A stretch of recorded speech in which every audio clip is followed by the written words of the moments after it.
Hello friends, அனைவருக்கும் வணக்கம். இந்த வீடியோவில் கூகுள் பே ஆப்பில் உங்கள் அக்கௌண்ட்லேருந்து ஒருத்தவங்களுக்கு மணி எவ்வளோ ட்ரான்ஸ்ஃபர் பண்ண முடியும், லிமிட் எப்படி பார்க்குறதுன்றது இந்த வீடியோவில் நம்ம பார்க்கலாம்.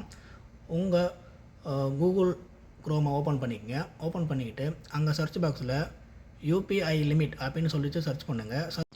சர்ச் பண்ண உடனே இங்கே UPI issuing bank wise limits அப்படின்னு சொல்லிட்டு இருக்கும். அதை டச் பண்ணிக்கோங்க. அது டச் பண்ணோடனே இங்கே எல்லா பேங்க்கும் இருக்கும். இதில் உங்கள் பேங்க் எப்படின்றது ரைட் சைடில் கொஞ்சம் ஸ்க்ரோல் பண்ணி நீங்கள் பார்த்தீங்கன்னா இங்கே 1 டே லிமிட் எவ்வளோ இருக்குது அப்படின்றது பார்க்கலாம். இங்கே ஒரு டிரான்சாக்ஷன் லிமிட் அப்படின்றது பார்க்குறதுக்கு இங்கே இருக்குது. நீங்கள் எந்த பேங்க்கில் அக்கௌண்ட் வச்சுருக்கீங்களோ அந்த பேங்க்கை ஸ்க்ரோல் பண்ணி நீங்கள் முழுசாக இங்கே பார்த்தீங்கன்னா உங்கள் பேங்க்லேருந்து ஒரு நாளைக்கு எவ்வளோ ட்ரான்ஸ்ஃபர் பண்ண முடியும், ஒரு டிரான்சாக்ஷனுக்கு எவ்வளோ ட்ரான்ஸ்ஃபர் பண்ண முடியும் அப்படின்றத நீங்கள் இங்கே செக் பண்ணிக்கலாம். பார்த்தலாம் ஃப்ரெண்ட்ஸ். அவ்வளோதான். மறக்காமல் நம்ம அக்கௌண்ட்டை ஃபாலோ பண்ணிக்கோங்க.